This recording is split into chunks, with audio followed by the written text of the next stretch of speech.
Welcome, everybody, to this episode of B&B with Ellie, Biohacking and Beyond. And I'm so excited to introduce my guest today. He is the author of the scintillating, game-changing, paradigm-shifting book, Terminal Cancer is a Misdiagnosis, and his name is Danny Carroll. Hi, Danny. Good morning, good afternoon, Ellie. How are you? I'm good. Thank you. And thank you so much for giving us the time to address the Filipino GHK community. And of course, it's a no-brainer that we will get to talk more about your amazing book and the background stories. But what I'd really like to start with, as I have with other guests, is your personal backstory. What you think were the breadcrumbs you followed since childhood that led you to where you are today, and all the juicy in-between stories. Okay, so I spent the first 25 years of my life living in London.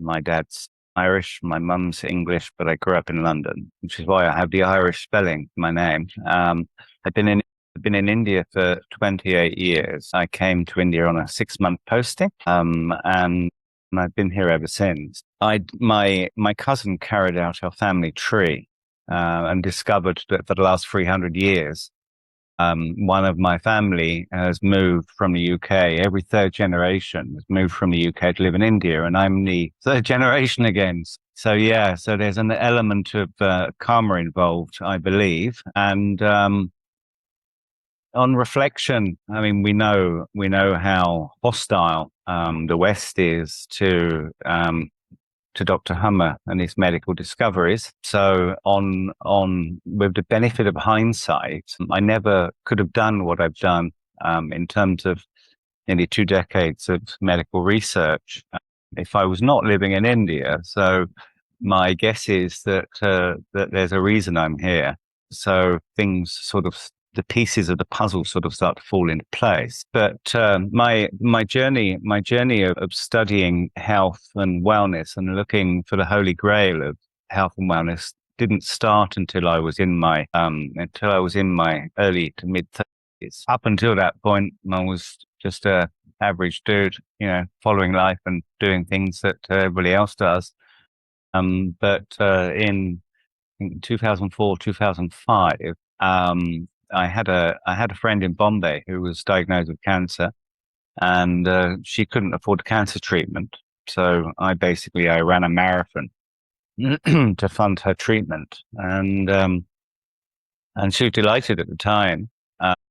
So I funded her treatment, but and then unfortunately ensured her compliance to the treatment as well. So she used to message when she went into hospital. Ellie, they said she had cancer, right? But she looked fit and fine to me, at least from the outside. So when she went into hospital and started taking chemotherapy, she used to message me from hospital saying, "I don't know what these doctors are doing, but it feels like they're putting poison in my veins." And of course they were, right? So chemotherapy is basically mustard gas. And she had 3 rounds of chemo and she died. And at the time, I was devastated because I both funded her treatment and ensured her compliance to the treatment. So I felt a great deal of responsibility for her passing. She was only in her early 60s. So at the time, I swore that I would search the ends of the earth to find a better solution to cancer. And essentially, that's what I've spent the last 2 decades doing.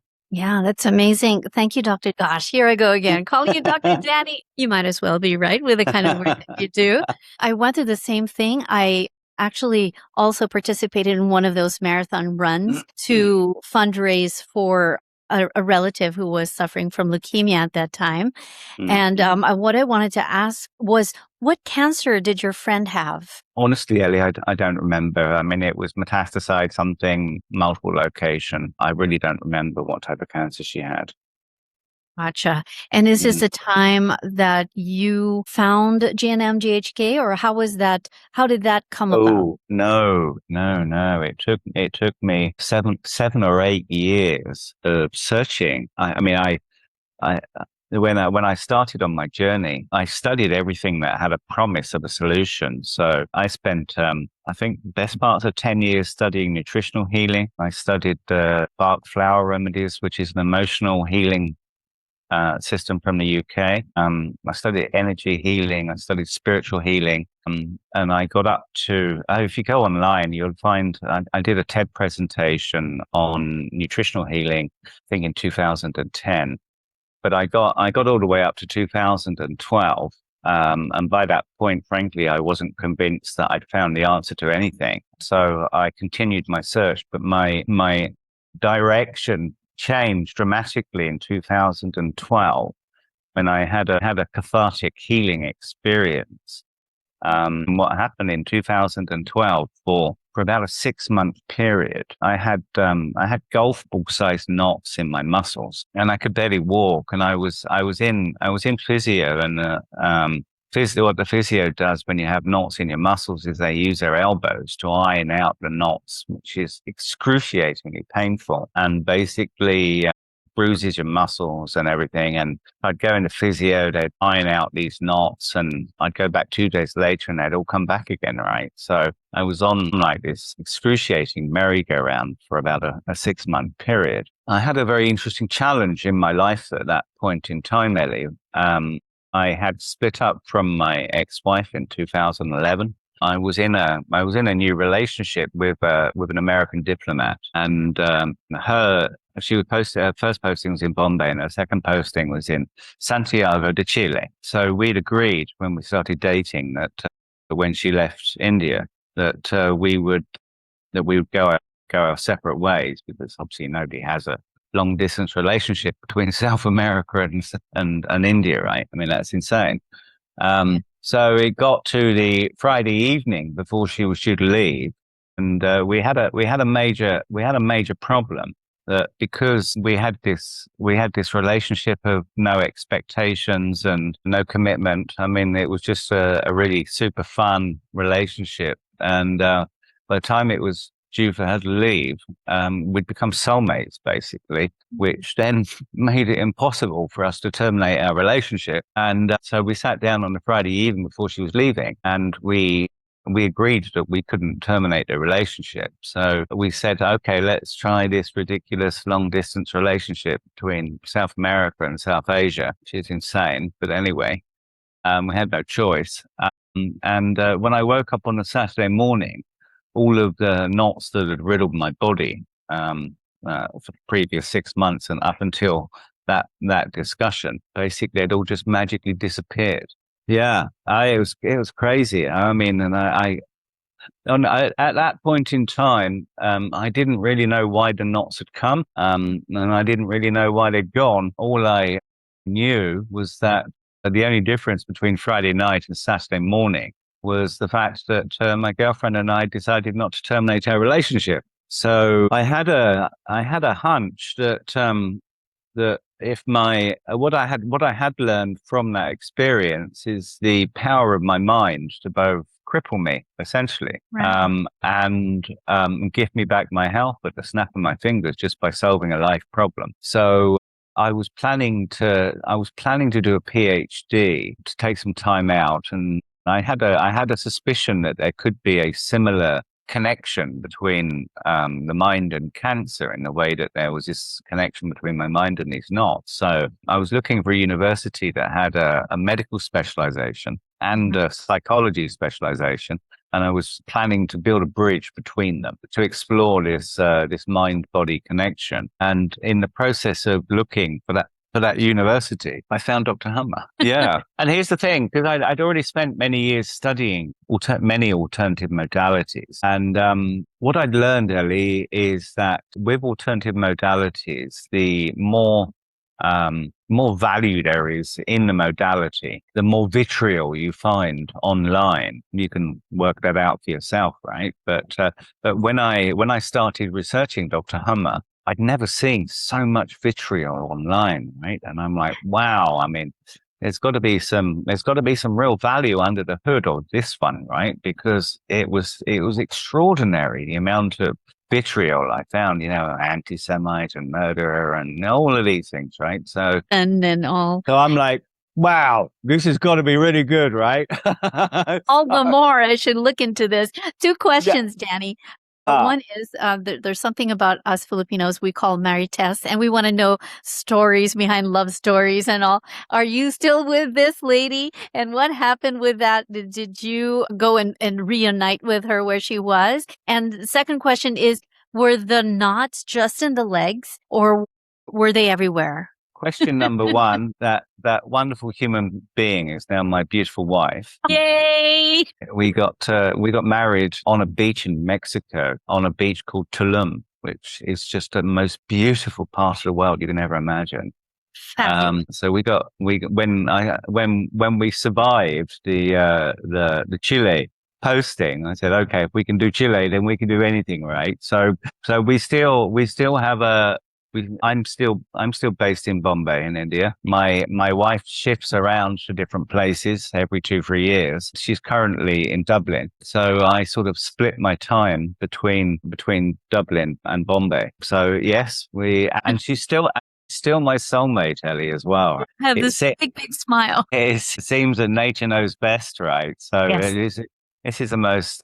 This is the most extraordinary human being I've ever met, let alone extraordinary woman. Your muscles wanted to follow her.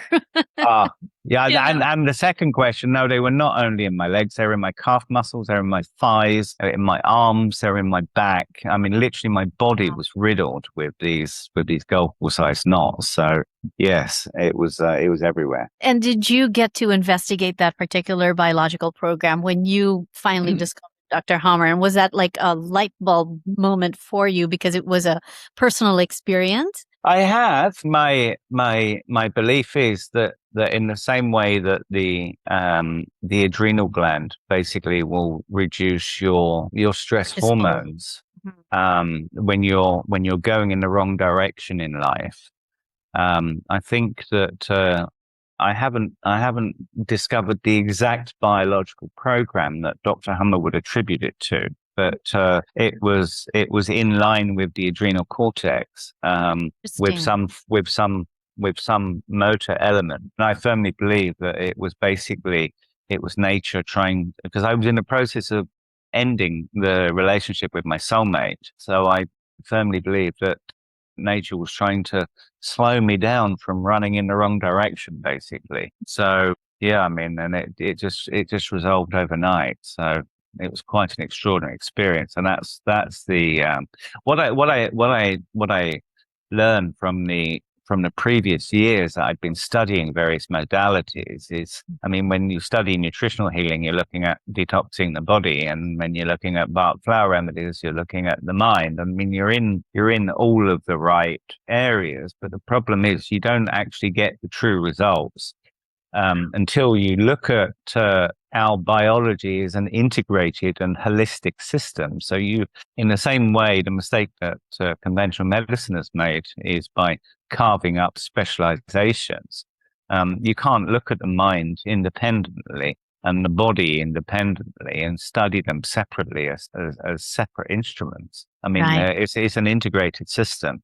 And the mistake I'd been making until 2012 was doing exactly that. I mean, I was studying the body, couldn't find the answer, studying the mind, couldn't find the answer. And it's not until you see the big picture and you see the integration between life, the brain, the psyche, and the body that you can start piecing together the entire picture. And that's what I discovered from that. I totally identify with you. I'm a trauma therapist and I see clinical grade conditions as well. And so I also studied a version of backflower remedies in something called NAET, Nambujipad's allergy elimination technique. And we use homeopathic vials of backflower remedies. And Yeah. so sometimes I would use that to sense the energy of where the trauma was coming from or the specific emotion. And in NAET, we have vials of all of the organs and all of the hormones and all of the brain parts and everything. Even with that, it's still nebulous, and when I found GNM GHK, it was like, oh my gosh, I don't even have to guess. I just have to go straight to the point, and that's it. And then, I Target it with a sniper's rifle, right? And, and, same. they, and the big surprise for me, I mean, one of the filters that I learned to use along the journey was basically looking at the modality to find out whether it was a system of symptomatic treatment or whether it was a causal therapy. In business, in day one in business, we're taught you can never solve a problem by addressing the symptom, right? You can only ever solve a problem by addressing the cause. Now, some reason in healthcare, we do not apply those same standards of problem solving, and we only address the symptoms. So I knew that conventional medicine was a system of symptomatic treatment. What I was not aware, and I learned along the journey, is that basically all established forms of alternative treatments are also systems of symptomatic treatment. I mean, in nutritional healing, we're detoxing the body, which is the symptom. In homeopathy, we're looking at the environment of the symptom. In embarked flower remedies, we're looking at the emotion of the symptom. But none of these modalities are specifically identifying the life cause of the problem in order to address it. So when I discovered Dr. Hummer's body of work and realized that it was a causal therapy, I'm now 11 years into studying it, testing it, learning it in order to make sure that it is the real deal. And in 11 years, it's never been wrong, Ellie. It's just quite extraordinary. Wow. That's crazy. The nearest I've been to causal therapy was in my training in emotional freedom technique, or EFT, where they and other energy medicine, or what they call energy psychology, where they look at ACEs, or adverse childhood experiences, and it's like a 10-point questionnaire, and they use it as a way to just kind of test whether you've had adverse experiences in childhood. And they correlated it with, if you score 4 or above, you have a 70% chance of getting into, what you call behavioral disturbances, or addiction, alcoholism, and all of that. So that was the closest that I got to that. And I kind of integrated that into my work to always look at what happened in childhood whenever we have, a client who's already an adult and displaying behavioral disturbances, what we know as constellations. And that body of work is just insanely amazing. Thank you, Dr. Hummer. The problem is, Ellie, that narrows your work down to like 99% of the population, right? Because life has a tendency to put you through the ringer a bit, right? We've all had some form of childhood trauma, one way or another. Yes, in fact, they call it the obligatory conflict when you are, this age and that age. Well, yes, it's quite interesting. That is true. So I'm very fascinated with your journey. And actually, what I'd like to know is, what do you do currently for work? Are you still doing GHK? But I know that you started off quite differently. I mean, or your line of work is very, very different from what GHK GNM we would expect somebody doing that would do. Yeah, so I've don't hold it against me, but I'm a lawyer by education. Luckily, I never officially practiced law, although it's always been very helpful. From a work perspective, I've spent the last nearly 30 years basically in either strategic management consulting, asset management, and I spent the last 10 years in venture capital. So working on investing and building early stage startup companies. So absolutely nothing to do with medicine whatsoever, and nothing to do with healing in any fashion, whether it's conventional or mainstream, right? Or alternative, sorry. So yeah, no, I mean, I'm a businessman, but what it, again, on reflection, and hindsight's always 2020. When I look back, the way I've been able to guide my journey along identifying and solving health problems like terminal cancer basically is by applying the same standard of problem solving in health that we apply in business, right? You can only solve the problem by addressing the cause of the problem. When people came to me, I mean, I've spent the last 8 years now primarily terminally ill cancer patients who doctors are sent home to die to fully recover their health, right? Which is a bit weird.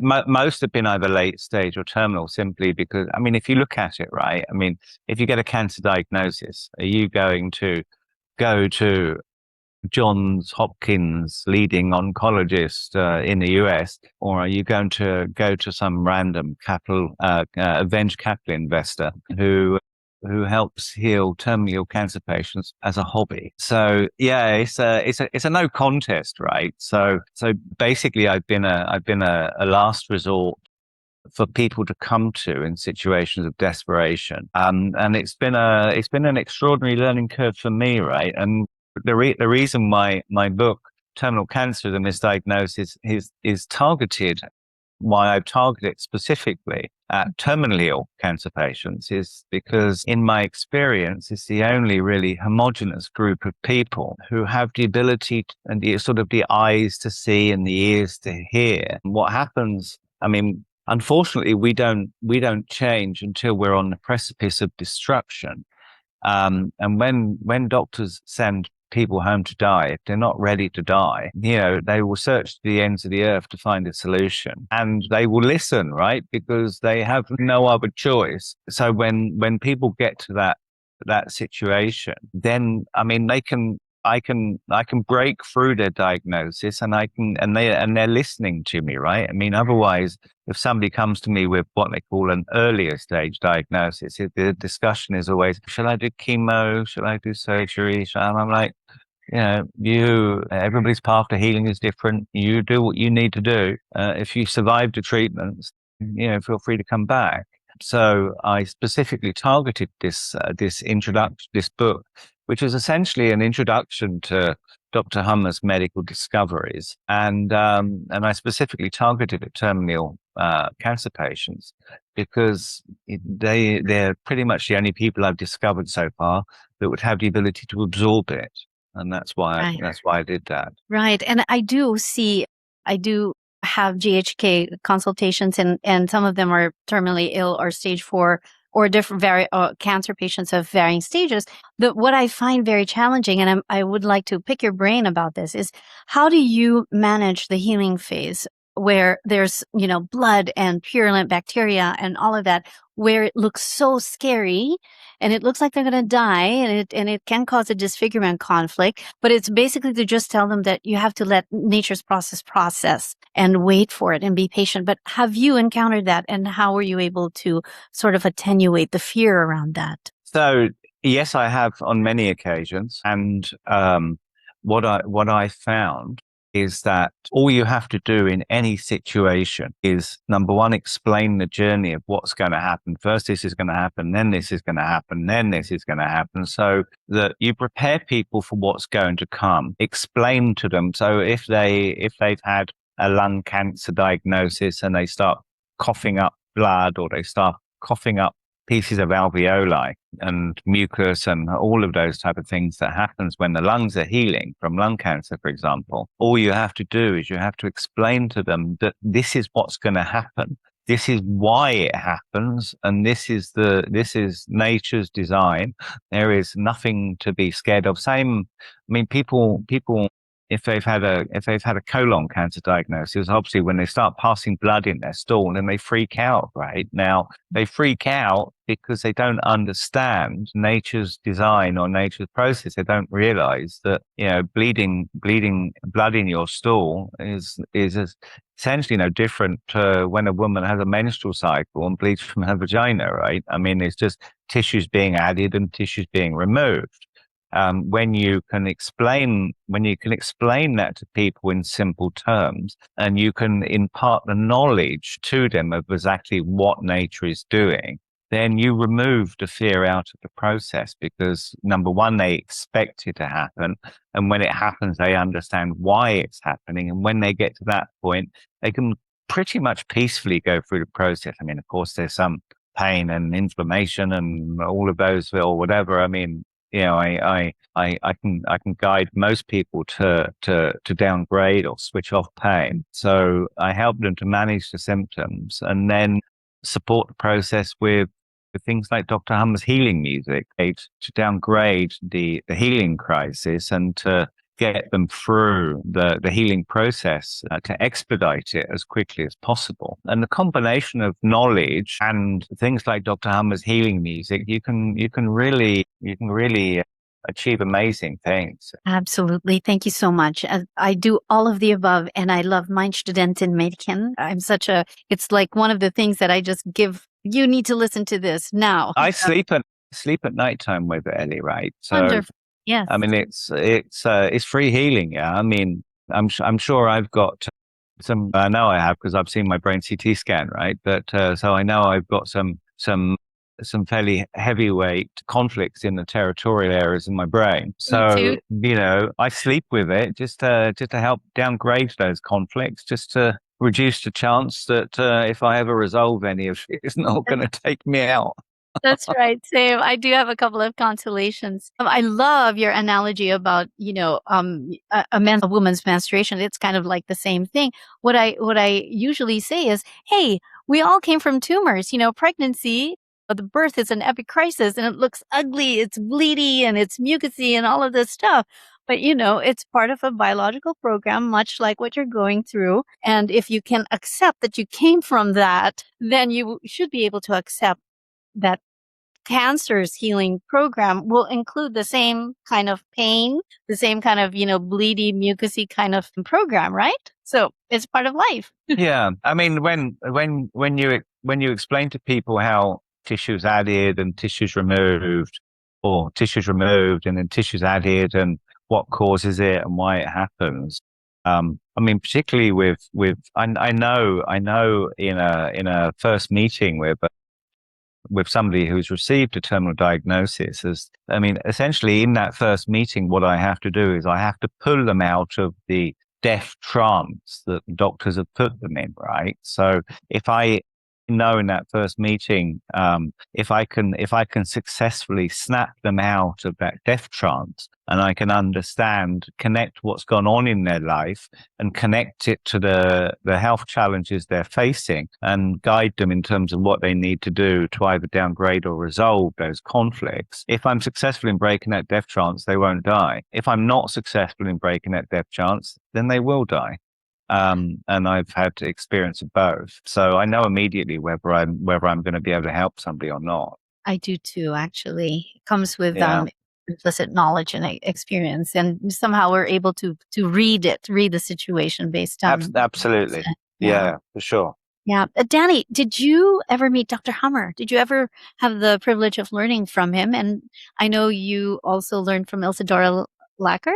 Yeah.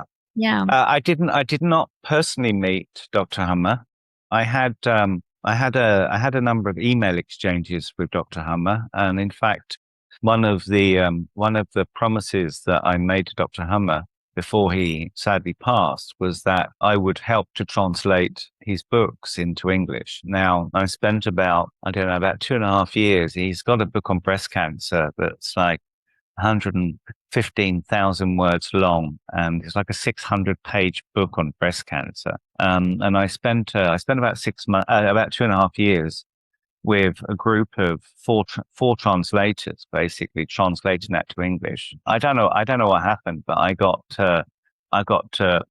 97% completed on translating that book. And then Dr. Hum's wife pulled the plug on the project, and I never really got an explanation as to why. She said at the time that there was another translator working on it and they'd completed it, which I was very happy about. Then it turns out that the second translation wasn't good enough, but she never came back to me to reactivate completing that project. So it seems that she has no interest in that being translated into English, and the reasons for that I don't know. So yeah, my original journey, Ellie, my plan was to spend the rest of my life translating Dr. Hummer's many books that he's written, are laying fallow at the moment, into English to help get to share that knowledge. I mean, the breast cancer book is quite extraordinary. When Dr. Hummer's wife pulled the plug on that project, then that's when I decided to move into writing my own books, and that's the journey I started in 2021. I exited my venture capital fund, and then I decided to go. I set up a publishing company in the UK, and I decided to go full time into writing books on Dr.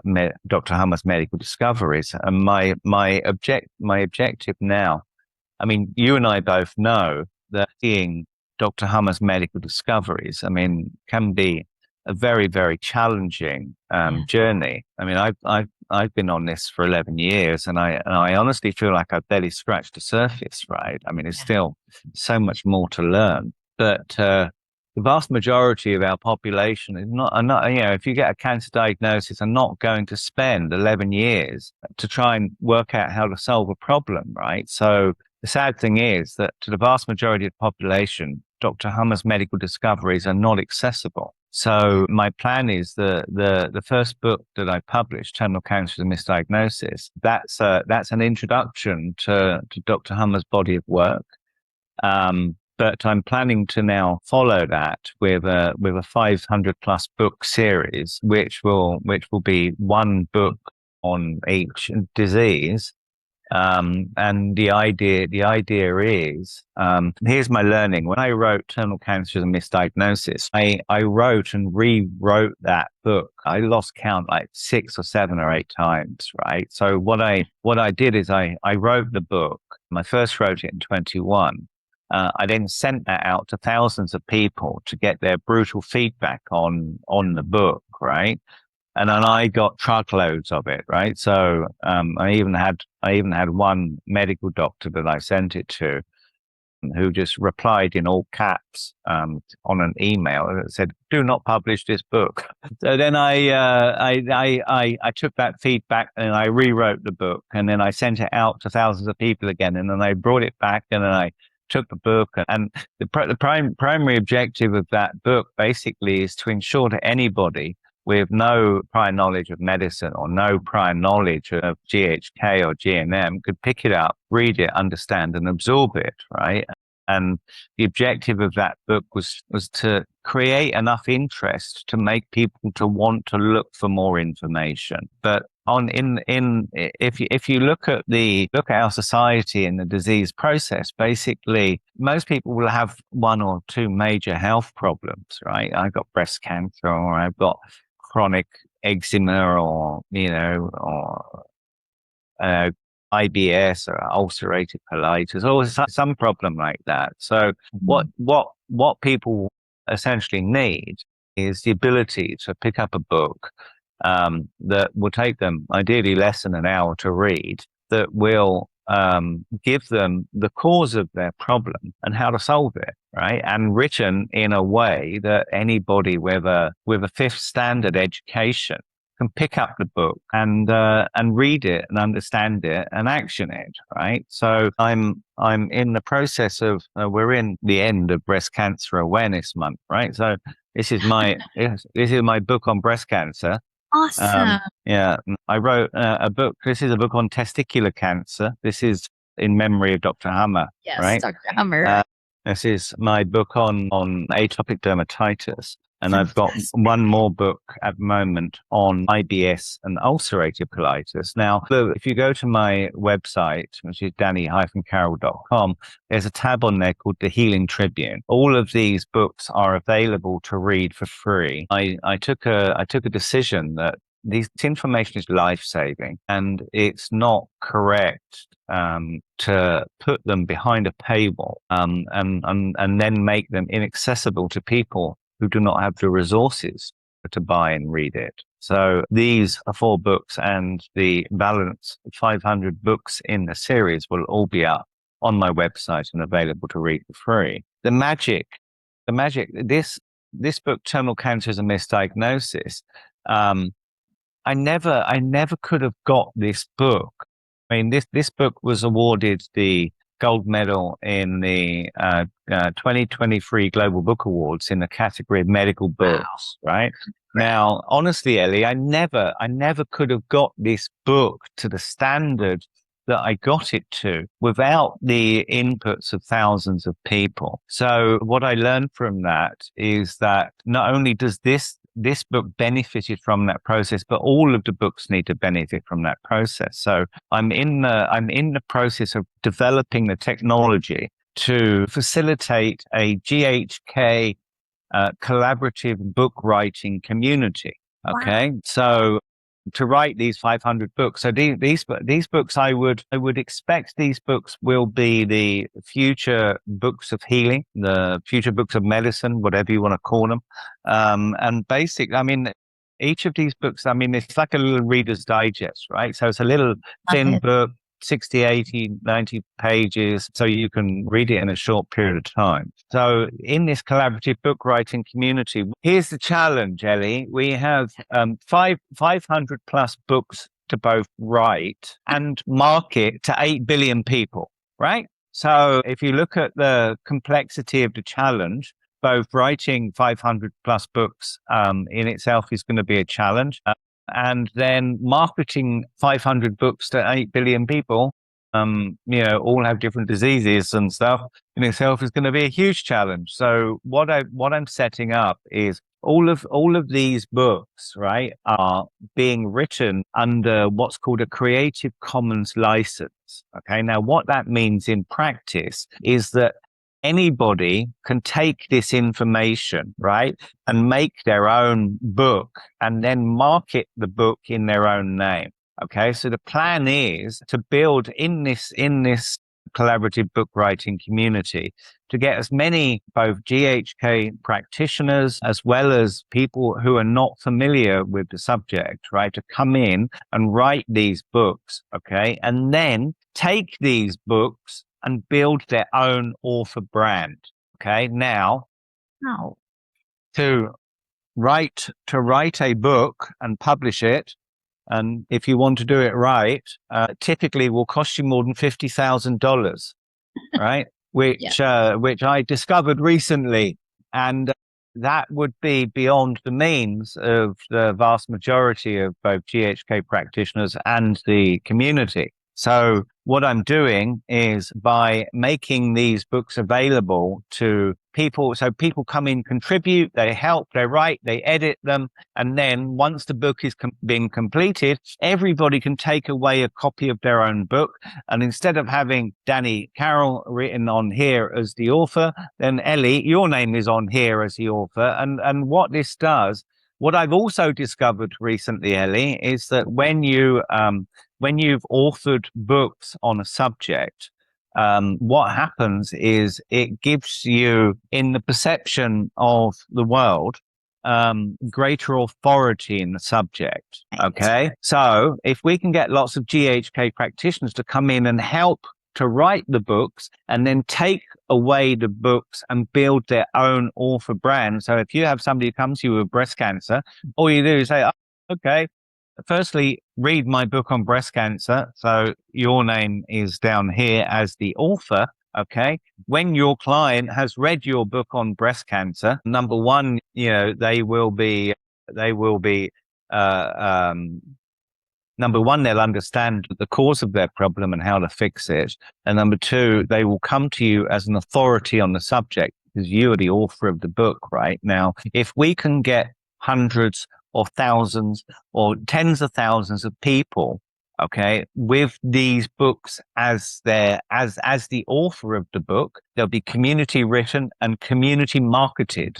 Okay. So if we have 1,000 or 10,000 people, 10 people in the Philippines and I don't know, 100 people in India and 100 people in America and 100 people in Europe and 100 people in Africa, marketing these books to their local communities, then we can significantly increase the speed that we can populate this information. And these books are designed to make the Dr. Hummer's discoveries accessible, right?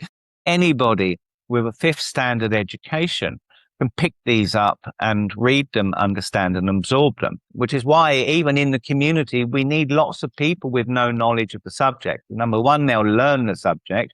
But number two, somebody with no knowledge of the subject asks questions or they'll say, Danny, I don't understand what that means. Okay. Us GHK practitioners, we tend to talk in a language that often people don't understand, right? So when you get people and say, Danny, that doesn't make sense, I don't understand it, then what it does is it forces you to rewrite it so that it's in simpler terms, to add more case studies, add more examples so that it makes it easier and we ensure that these books can be read by anybody. Now, to fund the cost of the production and the marketing costs of 500 books, unfortunately, I do not have deep enough pockets in order to fund that. At the moment, I'm planning to do a book a month, which will mean 12 books a year, 500 books. That's somewhere about 40 years it's going to take in order to write these, unless we can find a way to write and edit them quicker. So what I'm going to do is I'm building a platform, okay, a collaborative book writing platform that allows everybody to edit and change and make suggestions and changes to the books. Okay, I'm adding to that platform 41 hours of GHK training material that was done by Helmut Pilhar. And I'm also putting in a Facebook type community so that we can have one IBS community, one breast cancer community, one lung cancer community. So people can come in and decide which books they want to come and help and write. And ultimately, whoever comes into the community will be able to take all of the books away. Okay. It will be a subscription platform because I need the subscriptions in order to cover the cost of writing the books and marketing the books. But this book cost me over $50,000 to write, and with a small monthly subscription, you can take away a ready to publish book that you're the author of for a small fraction of what it costs in order to write and publish a book, and you will get 12 books a year. Okay. So everybody on the platform will have 12 books a year that they can take away, that they will be the author of which they would have contributed to writing anyway. So there is no one author of the book. They're community written books and community marketed.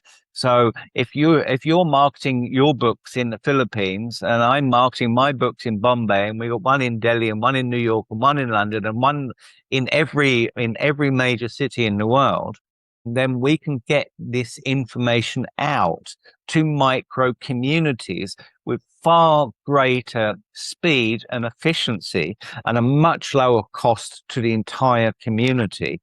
And we can finally make these medical discoveries accessible and get them out to the world so the world can discover Dr. Hummer's extraordinary discoveries. Wow. Danny, I'm speechless. You are just a human being, this phenom. You just married all of your passion for GHK and for helping communities with your lawyering. I'm sure that, you used some of that knowledge for this and also your business savvy and marketing savvy, all of that. You put it all to good use for this wonderful cause. And I'm telling you right now, the Filipino community, GHK community is in. I am definitely in. Come on, Ellie. 10%. I am just going to help you market this in my country. And I'm just going to see what I can do to translate it into our mother tongue and to help the, indigents and the poor people that we have here who I want to help. Absolutely. Really if everybody can them. take them and translate them into local languages and really make this information accessible. Let's get it out to people. Let's present it in a format that's digestible. I mean, each of the books, if you've got breast cancer, okay, you don't want to go and spend 11 years studying Dr. Hummer's medical discoveries in order to work out how to solve your problem. You just want to pick up the breast cancer book, tells you the cause of the problem and how to solve it. And that's all you need, right? Okay. I mean, us GHK practitioners, we're never going out of business, right? Because, there's still the difference between knowledge and wisdom, right? I can get the knowledge and I can understand, okay, my mammary gland breast cancer is basically caused by a nest conflict and my child just got hit by a car and that's why my mammary glands have been reactivated so I can lactate and produce milk so that I can nurse my child back to health again. Okay, I understand it, right? But the going through, hand-holding people through the journey, I mean, GHK practitioners will always be required to do that, right? Because we have the wisdom. We've done it many times, right? So the difference between knowledge and wisdom will always ensure that GHK practitioners will have a role in the process. And when every GHK practitioner has their own library 500 books. So everybody, I got lung cancer. Okay, read my lung cancer book. Okay, I got breast cancer. Okay, read my breast cancer book. And the authority that that gives each of those practitioners, increase your fees or whatever, when people come to you, oh, yeah, this is my book, read my book on whatever problem you're suffering from. I mean, it's potentially a game changer for everybody. Absolutely. And I'm in the Pilhar Academy educator course, so I will propose it to some of the community that we have within that group of GHK practitioners, educators in training. I'm sure they would love it. Amazing.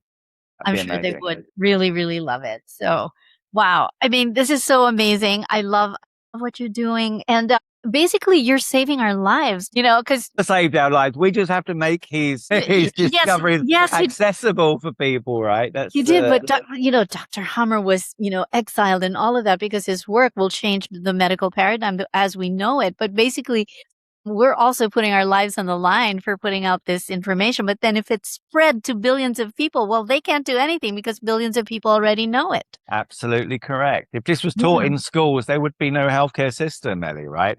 You know that, and I know that. And we need to package this information. I mean, frankly, even children can pick these books up and read them and understand them for the most part, right? I mean, they're structured in a way that anybody can read and understand the problem. So we now just need one book on each disease, right? So that when somebody gets a medical diagnosis, they can pick this book up. I've included one chapter in there that includes the conventional medicine approach to the problem, and then the GHK approach to the problem, and then a discussion on the comparison of the differences between the modalities. So it's a one-stop shop so that people can come in and they can see the conventional medicine bit, they can see the alternative medicine bit, and then they can take a call as to which modality they think resonates with them more or makes more sense, right? So if we can get this information out and again translated into every language in the world, right? I mean,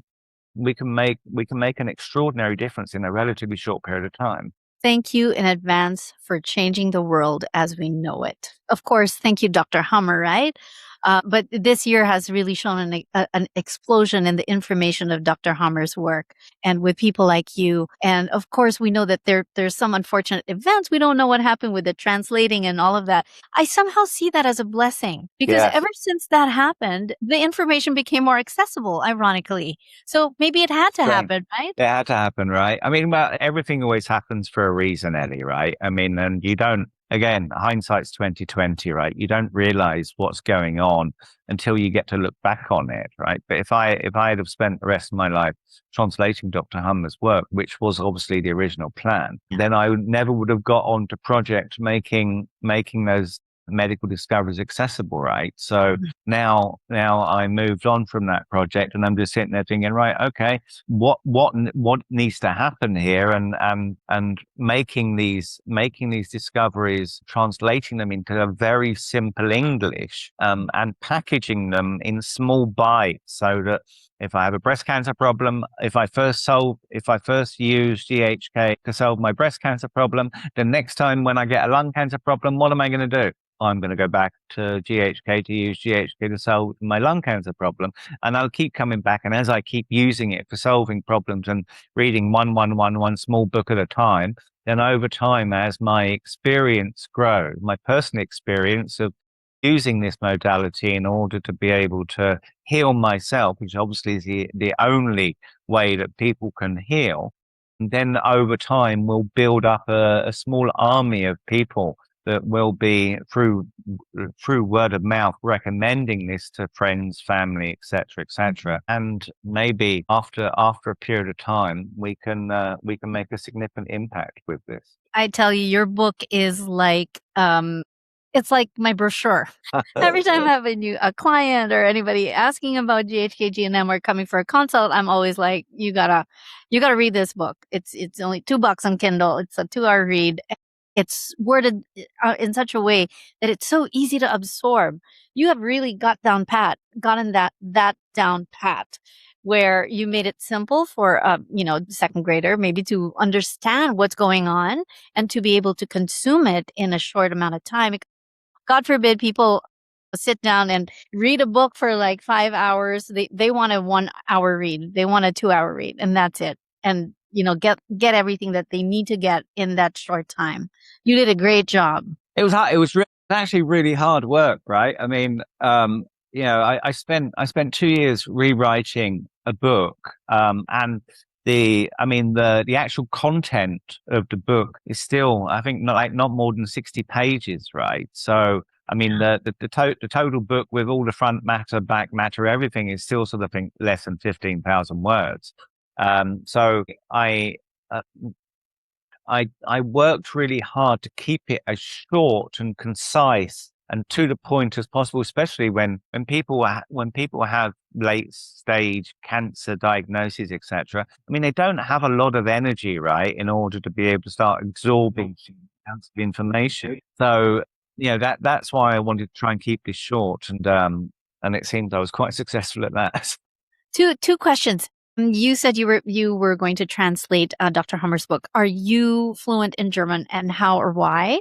Number two, the 500 books, is that based on Dr. Hummer's untranslated books, or I know he has work that still needs to be translated, or is that just based on the SBS's, based on his work? So, answer to your first question is no. I do not speak German. I put together a team of very capable translators, English to German translators. So that was how I was translating that book. The second book, I mean, basically is based on SBSs, right? So, or it's actually based on disease diagnoses, right? So, the breast cancer book, for example, includes both the mammary gland and the milk ducts, right? So when you get a breast cancer diagnosis, the key thing of the title and the subject matter of the book, as far as possible, is how a doctor would diagnose it. Okay. So when somebody says, okay, I've got a breast cancer diagnosis, then that's going to trigger people to search for a solution to that diagnosis. So the title of the book, as far as possible, has to sort of mirror the type of diagnosis that a doctor gives, because that's what people are going to search for. You have to start from the consumer perspective and say, right, okay, what happened to me and how am I going to respond? So I'm going to have a medical diagnosis, breast cancer, and then I'm going to go and search for information that can help me solve that problem. So that's basically, now there are exceptions to that rule, because my book on atopic dermatitis, for example, I mean, it covers eczema, hives, urticaria, cold sores, herpes, rosacea, lupus, erythematosus, measles, chickenpox, rubella, vitiligo, wart. So anything to do with the dermis, basically. So, I can't write an entire book just on eczema, right? So, and it wouldn't really make sense to. So what I've done in the dermatitis book is I've sort of bundled together all of the issues that affect the dermis. Right. But that can evolve over time as well. I mean, this is a learning journey. But The epidermis and dermis, right? Separation and attack, conflict, and feeling soiled. no, All this skin stuff, or just dermis? just the epidermis. Just the epidermis. Dermis, I'll put in a separate book, because then obviously again, back to the diagnosis, right? I mean, in the dermis, what you're going to have boils and acne and those type of issues that will affect the dermis, or melanomas and stuff like that, right? So I'll do and again, I need to work out, do I do a book on skin cancer, or do I do a book on the body? You got to look at it again from a diagnosis perspective, right? So even with the dermis, I'll probably separate it up into different medical diagnoses, although the books will be very similar in a lot of their content. Again, you have to look at it from a perspective of what problem have I been diagnosed with, and how do I try and find information to solve that problem. So it might, with the dermis, we might end up having to write 2 or 3 or 4 books on the different issues, skin cancer, etc., that come from the dermis. But that's something, I mean, we're building the plane whilst flying it. So that's something we're going to have, once we start getting the community together, and I'm nearly I've nearly finished developing the platform for this. So if anybody would like to come along for this journey, if you can sign up to my website, danny-carroll.com, I will be sending out. I'm going to start beta testing this platform very soon, hopefully within the next couple of weeks. So if you would like to come in and beta test the book writing platform, come and join the GHK community, the book writing community, and use the learning material. I will be beta testing it probably in the next week or two, and I will be sending the beta test requests out to my email list. So anybody that's subscribed to my website basically will be invited to come in and help to eke out some of the bugs and beta test the platform, to write these 500 books on GHK. And of course, anybody who comes in and stays in will have the opportunity to build their own author brand with these 500 books. Fantastic. I'll add the links and other pertinent links to everything else that you'd like me to share in the show notes, and also in the GHK community in the Philippines.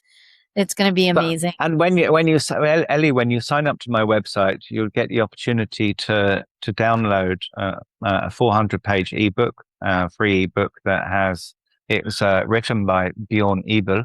It's called The Psychic Roots of Disease. You get the option to download that. I also have a free 1-year GHK training course on my website, which is basically it's a daily 6 to 7 minute MP3 lesson that gets emailed to you at 6 o'clock in the morning every day.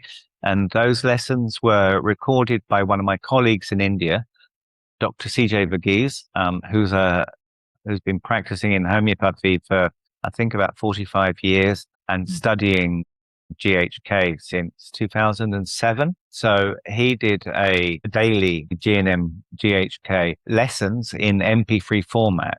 So what I've done is I put those formats up on my website. When you sign up for it, you basically get every day 6 to 7 minutes of learning on GNM/GHK. So that's also really good to sign up for. And it's good. You learn slowly over time, right? So if you keep drip, then you learn a little more. And as you learn slowly over time, then it helps you to really start understanding Dr. Hummer's medical discoveries again with just like a 6 to 7 minute a day commitment in MP3 format. So you can sign up for that on my website as well.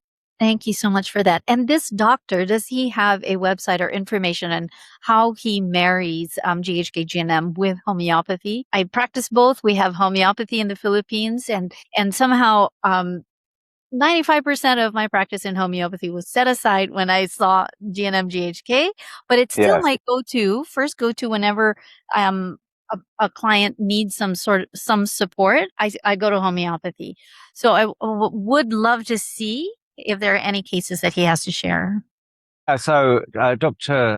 Verghese's website at the moment is globalgnm.com.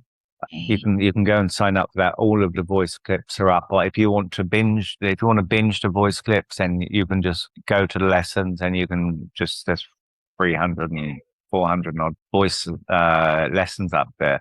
So you can go to globalgnm.com. That is currently morphing, and the URL of that will change to globalghk.com. So in India, we have a group of practitioners that Dr. Verghese set up, that was originally Global GNM. It's now Global GHK. The leadership team have recently taken a decision to change everything in terms of our content into Global GHK instead of Global GNM.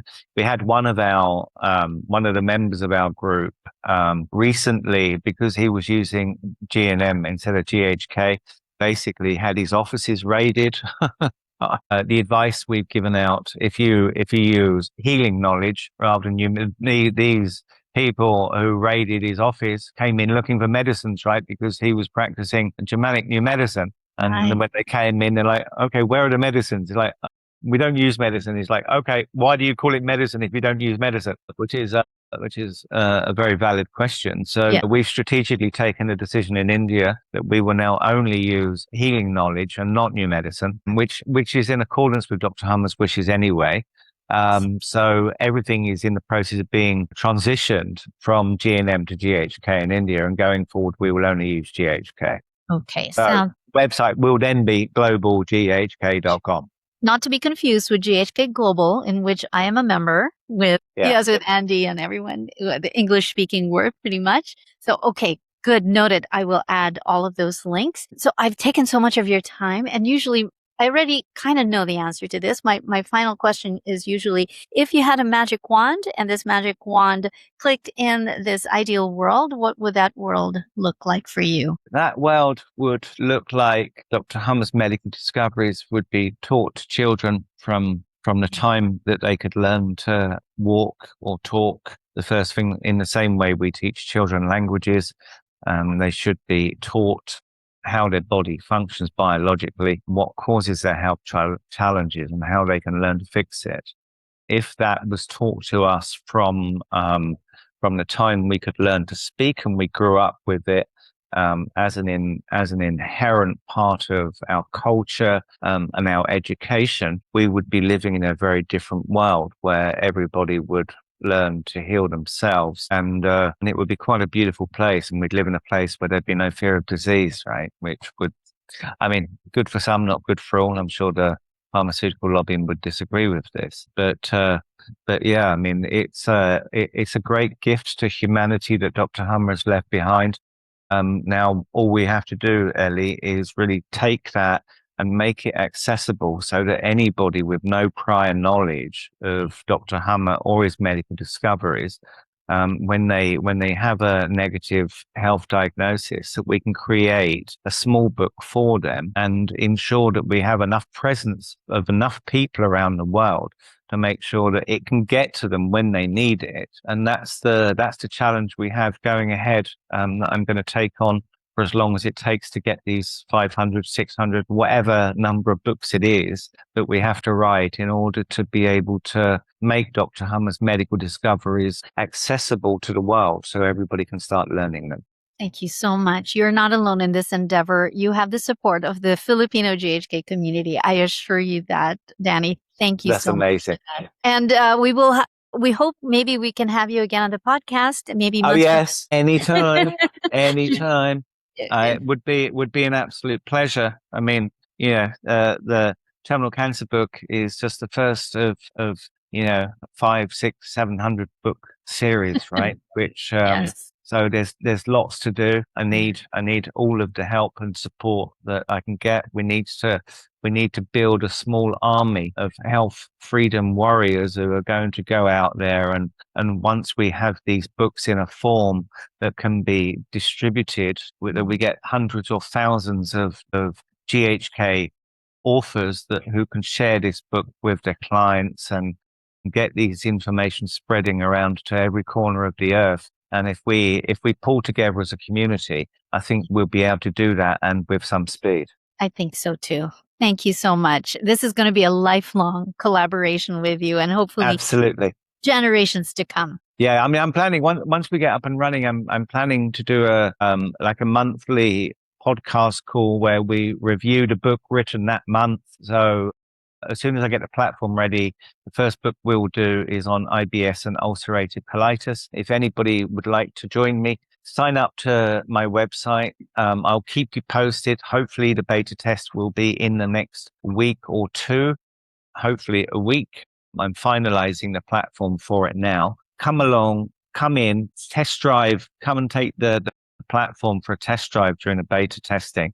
Help me to get it to a point where it really can deliver for us as a community. And we can then really go out and change the world, Ellie, and make it a better place. Yes, we can. Oh my gosh, 110% with you there. So you've got our support, Danny. Thank you so much for this endeavor, this effort, for spearheading and blazing the way, and being such a change maker who's so brave, so courageous, and my gosh, we couldn't have hoped for a better leader in this movement. Thank you so much. Yeah, I'm not. I've got the biggest bodyguard in town, Ellie, so it's fine. I mean, Yeah,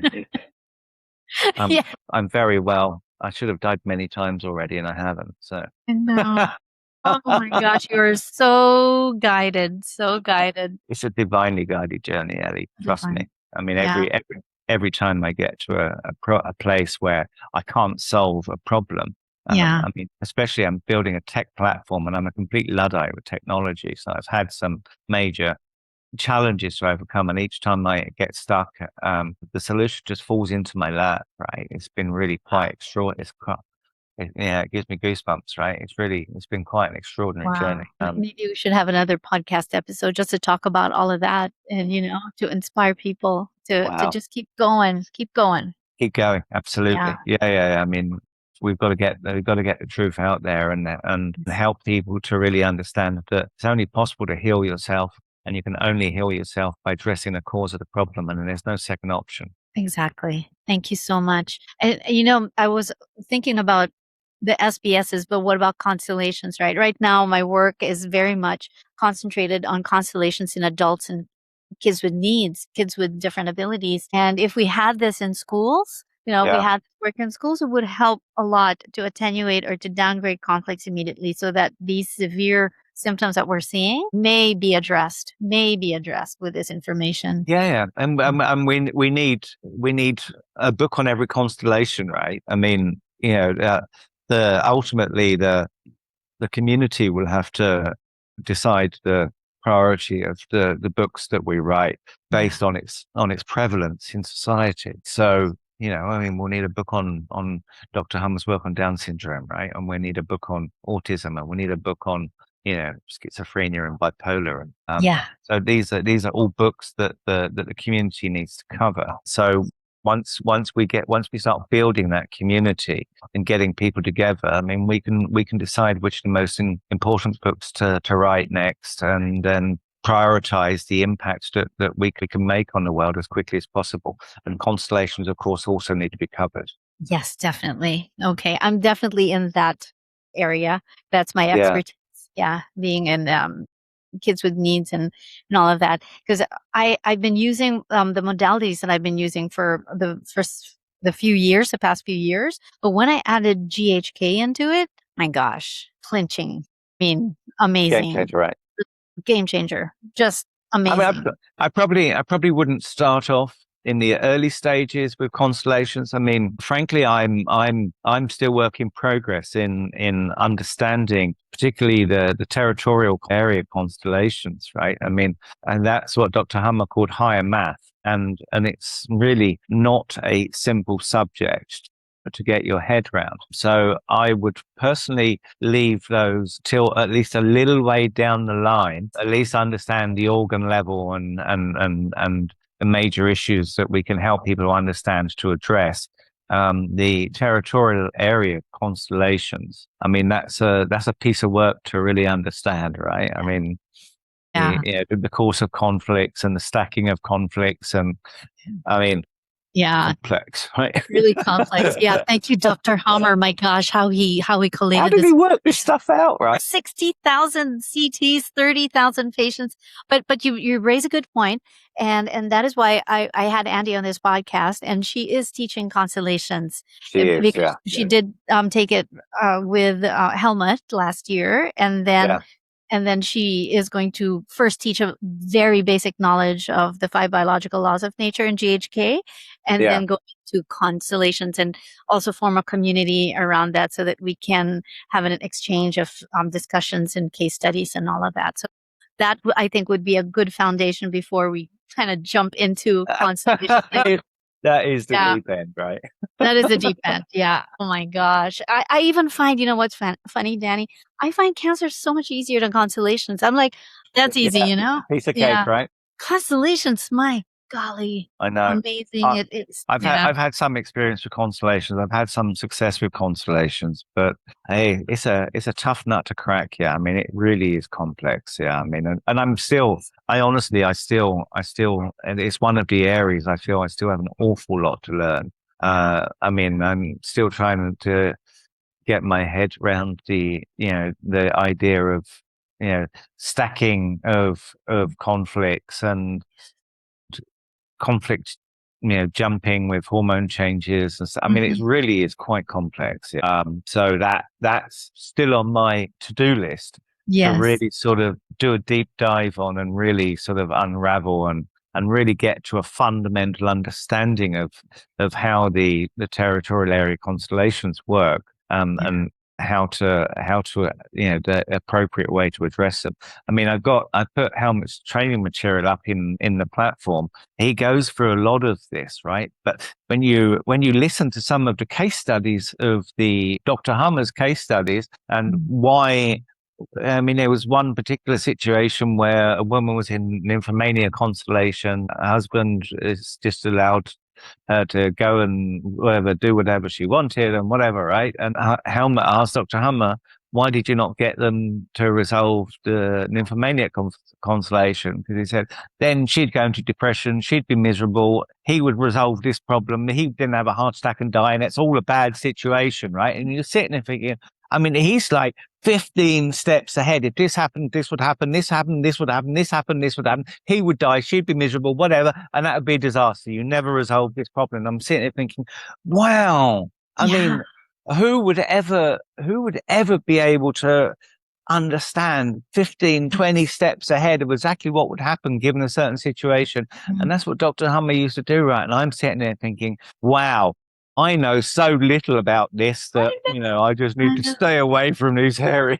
the beautiful part about it is the CT scan reading, which only Dr. Hummer really did, and a few people on the planet right now, very few, where he can predict. I've had I my mean, I CT. can read CT scans, right? Can But you? I Can can, you? yeah, yeah. Someone Uh, teach you?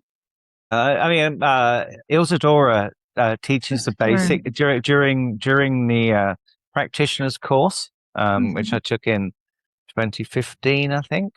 Ilzadora teaches the basics of reading a brain CT in her class, and I've spent the last 8 years going through. I mean, I've gone through Oh, like hundreds of CTs and developing my knowledge on how to read the CT. I mean, I'm nowhere near Dr. Hummer's level, obviously, right? yeah. But I have spent the last 8 years learning. I still have probably another 20, 30 years of learning to get to a point where I really understand them, right? But it is something that I'm well in progress. So I do. Okay. And the great thing in India, Ellie, is that a brain CT will cost you like $30, and you can walk into any diagnostic lab without a prescription and get a brain CT done, right? I mean, so Fantastic. it's not like, I mean, in the West, you need 15 prescriptions from 20 True. doctors, and you need to leave a kidney behind in exchange for your brain CT, right? Because it's so expensive. In India, literally they're 30 or $40, right? Oh, And wow. you can get it, and you can, without a prescription, you can walk into a diagnostic lab, you can have a brain CT done, you can walk out in less than an hour with your CT in hand, and Yeah. it costs you like $30, right? I mean, it's Wow. really truly extraordinary. So the availability of or the ability to access and get brain CT scans in India is like miles and miles ahead of the West, right? So I mean, I've Yeah. I've had people that have come to Bombay for a holiday, spent a few days here, come in, got their brain CT done, gone back to Europe, and it costs a fraction of what it would have cost to have done in Europe. They get a holiday out of it, and then they get a brain CT done, and they have their consultation, and they go back to Europe.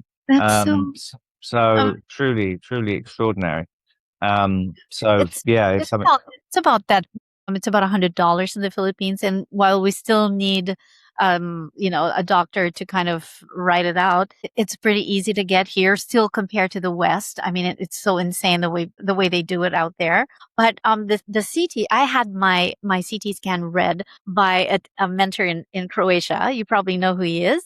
I'm not sure, but he was taught directly by Dr. Hammer. They read about 800 to 1,000 scans together. And I my deep constellations, I go to him for consultation so that he could guide us in like what to look for next. And it's interesting the way he reads it. And he got it directly from Dr. Hummer, the style in which to interpret the condition as the big picture as a whole. And sometimes, as a practitioner, you kind of want to cure. I want to see how I can resolve this and everything. And I've had him look at some constellations and say, just like what you said, is just keep it. Don't touch it. It's the Yeah. way she's been since she was 5 years old. It's her behavior. It's her pattern, and it's fine. We can just maximize or improve her relationship with her husband, but simply there's nothing wrong with it. I'm like, okay, good. And this is a patient or a client with a postmortal constellation, but an nymphodepressive. And so Right. there is that part where just keep her there. Okay. Yeah. That makes sense. And the CT, having that CT is just amazing. So the educators in training will have it available only in 2 years. It's basically to deepen our understanding of GHK before we get into clinical GHK. And it will be taught to everyone, not just Pilhar Academy students, but everyone, as long as you take a test and you pass the test. So Right. that's what I love about this teacher who's going to teach it. There's no politics involved. Right. Yeah. So Maybe we need to connect separately on that, and I need to work out how to learn from him as well, right? Because absolutely. I still have tons to learn on. I've learned a lot, but I still have an awful lot more to learn. So Yeah. Definitely. And Danny, do you take consultations online? Can we put that on the show notes or? at the moment, no. In fact, Okay. the answer to that has always been no. I've never. I mean, I've worked with maybe hundreds or thousands of people who have come to me for help. A couple of things. Number one, because healing has never been my business. I've never charged for consultations, and so I only charging in karma, as we say in India. And but at the moment, between the problem, Ellie, between writing the books, getting the platform set up, and at the moment, because I'm still a solopreneur, so I am writing the books, I'm narrating them, I'm publishing them, I'm marketing them. I mean, my to-do list at the moment is just, it's crazy, right? I mean, I'm slogging, but I simply do not have the capacity to take on consultation. So what I've done to try and further to help some people as much as I can, but also to try and spread the word about Dr. Hummer's medical discoveries, is I've put a referral mechanism on my email where if people refer other people to come and join my website, then I tell them after 10 successful referrals, I'll do a free health consultation. So what that does is it gives people some way to get access to doing a consultation with me. It helps us to sort of grow the tribe, and we achieve both objectives of growing the tribe and offering health consulting. But at the moment, that's the only way I'm doing a health consultation is through that mechanism, because I just don't have the capacity to do it, Ellie. Honestly, I'm just like really busy. Right. And this is why we're going to help you with that. We will help you with this initiative. That would be honestly, truly amazing. I need a lot of help. I can promise you. Yes. And that's the reason. This is only going to work. This is only going to work if we can successfully build a small army of health freedom warriors, right? Yes. If we do not build that army, then we're not going to have the bandwidth and the capacity to get these books out to every nook and corner of the world. So we really need a sort of concerted team effort to pull people together to both write and market these books so that we can get I can't get into the villages of the Philippines, right? And I never will be able to. Never say never. I mean, it would be. I have enough trouble getting to the villages of India where I live. I mean, know. You've got to have people integrated into the fabric of those communities in order to be able to both share the information and guide people on those journeys, right? So we need to literally build an army of book writers, book editors, book reviewers, and then book authors that can go out and get this information into the micro parts of their local community. And if we can do that, I mean, we can make a substantial impact in the world. Game. Philippines is covered. You've got it. We're there. Thank you so much, Danny. Oh my gosh. This has been such a fun time. I feel that we could talk forever, which we have Talk forever. actually. Yeah. And But we can do it regularly, Ellie. I mean, yeah, we could. once we'll have a Yeah. we'll have a book a month to talk about, right? So Yes. the Yes. first book that's going to be edited in the community is going to be on IBS and ulcerative colitis. I mean, if you can help round up an army of people to come in and come and help me to test the beta version and see whether the system is working, then I mean that'd be a fantastic start. Yeah. Yeah, let's do that. I already have a few people that I know will benefit from that particular talk. So yeah. Thank you so much, Danny. Oh my gosh, this has been so amazing. It's been an absolute pleasure, Ellie, and I would be delighted to come back whenever you would like to invite me to do so. And that will be soon.